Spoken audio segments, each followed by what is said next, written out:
Chapter 3. Big Business and the Money Power. Business, that is the whole material side of life, is threatened by two classes of people who think they are in opposition, but who actually have a common cause: the professional financier and the professional reformer. Both go about the destruction of business. That is what they have in common. Their ways are not alike, their motives are not alike, but, given a free hand, either can destroy business very quickly. There is nothing to be said against the financier, the man who really understands the management of money and its place in life. There is nothing to be said against the reformer, who knows what he is about, and knows the effects of the changes he desires, and who is willing to give the people to be reformed a chance. But it is very different with the professional financier, who finances for the sake of financing, and what he can get out of it in money, without a thought of the welfare of the people. The professional reformer likewise reforms for the sake of reforming, and for his own satisfaction, and without a thought of the real welfare of the people. These two classes are real menaces. The professional financiers wrecked Germany. The professional reformers wrecked Russia. You can take your choice as to who made the better job of it. These two classes, working either directly or through politicians, are in control of Europe and are responsible for its poverty. The League of Nations and all its adjuncts, such as the World Court, are in their control, and under no system which they devise do the people have a chance, especially as they are opposed to any theory of industry which makes for the general welfare. The people abroad are content to take sops in the form of resolutions and treaties, but presently people everywhere will learn to disregard the teachings of both professional financiers and professional reformers, just as we have learned to disregard them here in the United States. They will go forward on principles of real economy, and will learn that there is no connection between real business and the money power, and that attacking business in order to reach the money power is merely playing into the hands of the financiers. The notion that money is the lifeblood of business, and that if you can control money, you can control business, has just enough foundation to make it seem real, because we have to express in dollars what are not dollars at all. Take the Ford Industries. For accounting and tax purposes, they have to be valued in dollars according to recognized modes of procedure. Thus, the Ford Industries are supposed to be worth some large sums, and those figures are printed. 9 out of 10 men think that we have that number of dollars somewhere on the premises. We have nothing of the kind. We have our power plants, furnaces, lathes, drill presses, coal mines, iron mines, and so on. We have the physical equipment to manufacture automobiles and tractors, and some raw material to work with. As a going concern, the worth of all this equipment depends on the skill of the management. Who can say what a chest of tools is worth to a carpenter on a job? Take 4 furnaces, 50 stamping machines, a conveyor system, a dozen annealing ovens, a pile of coal, elevators, trucks, buildings, irons, and wood and sand, the actual physical inventory of a place. You never see that inventory expressed as things. It is always in dollars. There are no dollars there as dollars. There are furnaces, machinery, ovens, trucks, elevators, materials, and buildings. These things are valuable. They are intrinsically more valuable than dollars. That is, if you shoveled a building full of dollars, you would not have the same capacity for production and use as you would have if you filled that same building with machinery and an organization of human skill. On a tax sheet, however, all this mechanical capacity is put down as dollars, and on that basis a certain number of dollars are demanded of it. More than one business has been destroyed by taxes levied under the impression that its assets were in dollars. That is only one of the collateral effects of thinking of things as dollars instead of as things. We must learn to drive through all our thinking the profound distinction between finance and business. This is the country of big business. But, as previously shown, big business controls nothing. It is entirely at the mercy of public demand. It is amazing how few seem able to distinguish between industry and finance. In the violent period of the Union labor movement, The employer was always referred to as the capitalist. The whole trouble was that the employer was not a capitalist, but was under the thumb of capitalists. In those years, most businesses were conducted on borrowed capital, which gave the capitalist a super control of the industry. The manufacturer, standing between hostile labor and rapacious capital, had a hard time getting anything done. Pressed from above for interest and dividends, pushed from below to grant more money for less work, he had small chance to give service. And all the time he had to bear the abuse that was being heaped upon the capitalist. But a change has come. Business does not minimize the service which the world of finance can render, but it has declared itself free from domination by that world. When finance exists to serve industry, which is its proper function, then finance is recognized as part of the service instrument of humanity. 25 years ago, we heard a great deal about big business. There was really no big business 25 years ago. What we had was our first mergers of money. Money is not business. Big money cannot make big business. Men of money, foreseeing the approach of the industrial era, sought to seize and control it by means of their pooled capital.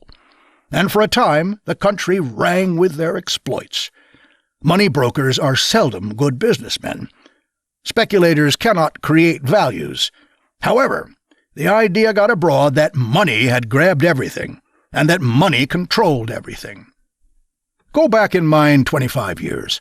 Then count the big businesses existing now, which did not exist then, which big money did not bring into existence, and which big money does not now control, to see how untrue is the assumption that we live under a super control. For centuries, with marvelous forethought, certain hereditary groups have manipulated a large part of the gold of the world. Not all of it, but a controlling margin, especially in Europe, where they have used their power to make war or peace. Their power is not in their gold, because there is no power in gold. Their power is in their control of people's ideas with regard to gold. It is not any enslavement to gold that menaces, but the enslavement of the people to a certain idea of gold.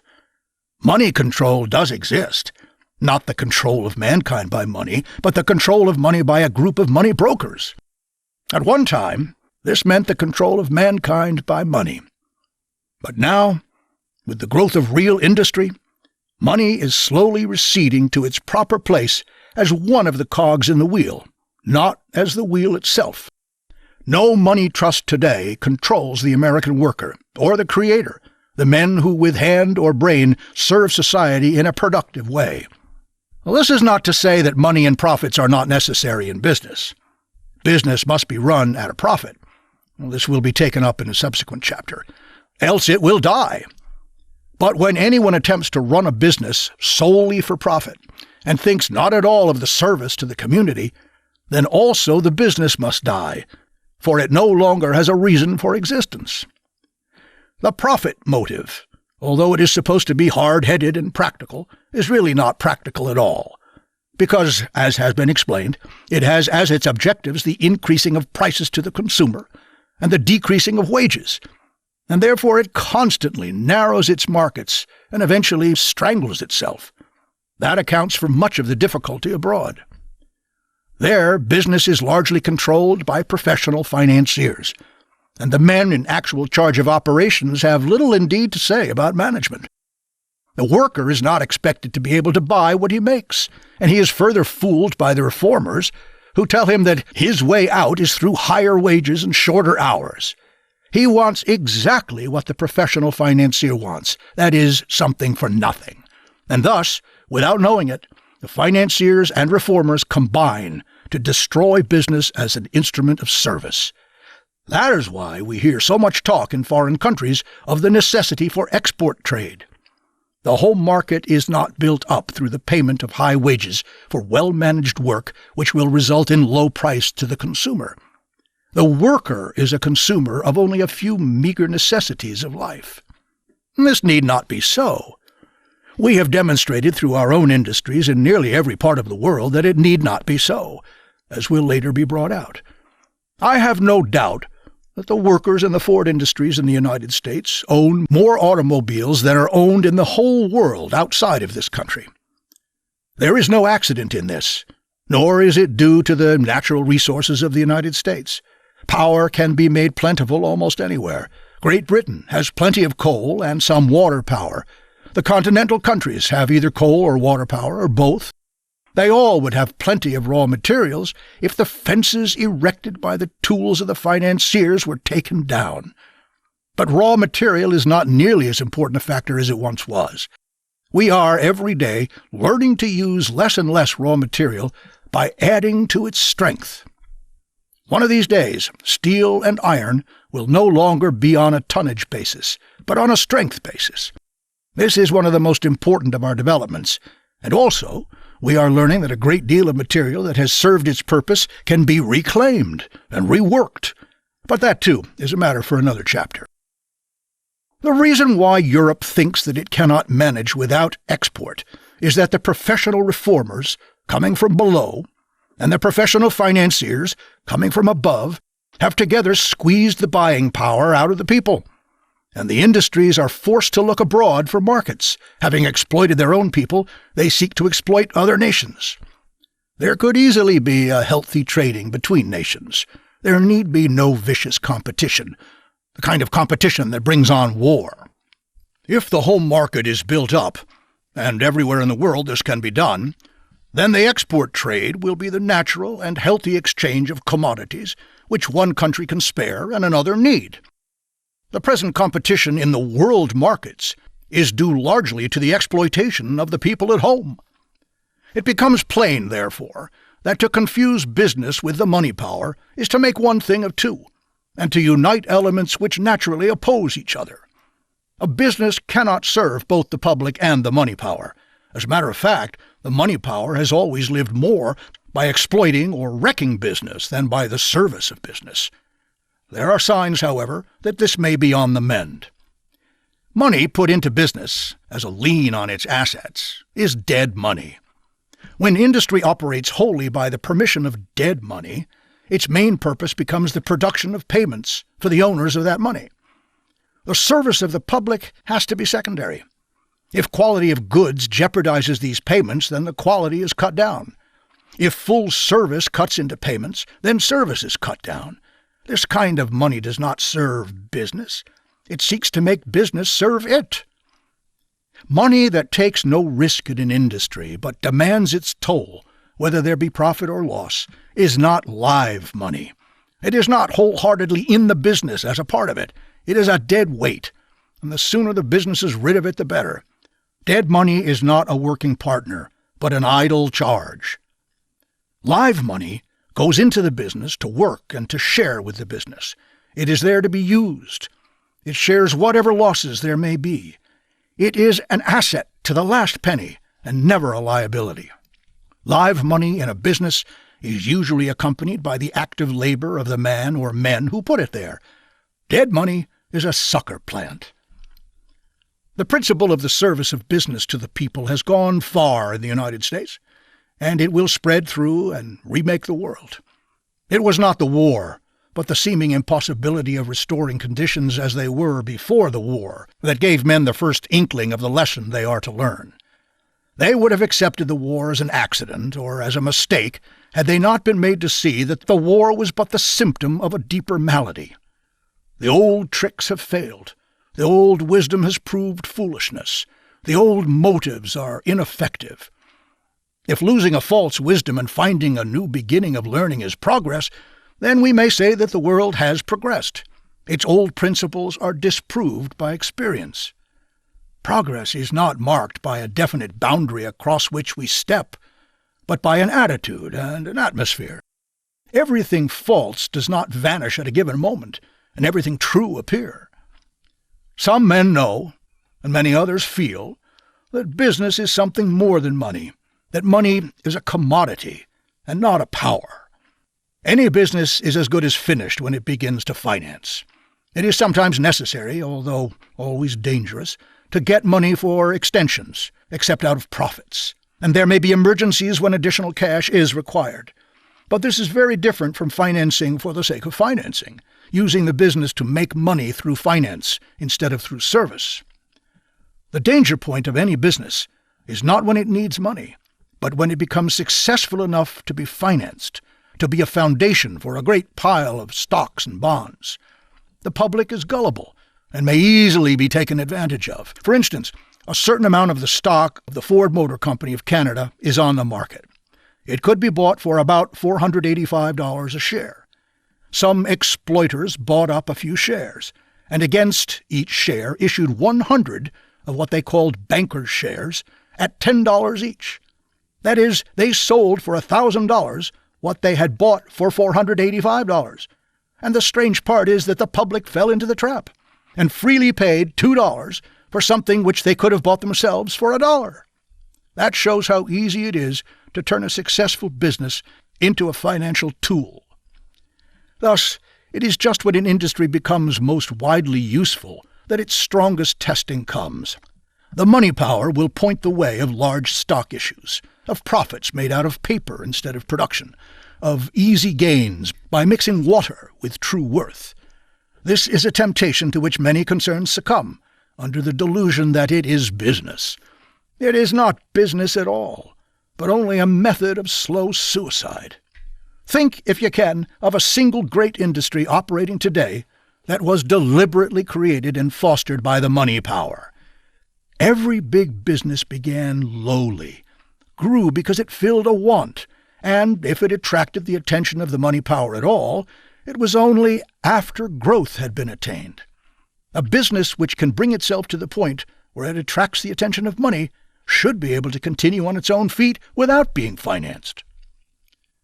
Another rock on which business breaks is debt. Debt is nowadays an industry. Luring people into debt is an industry. The advantages of debt have become almost a philosophy.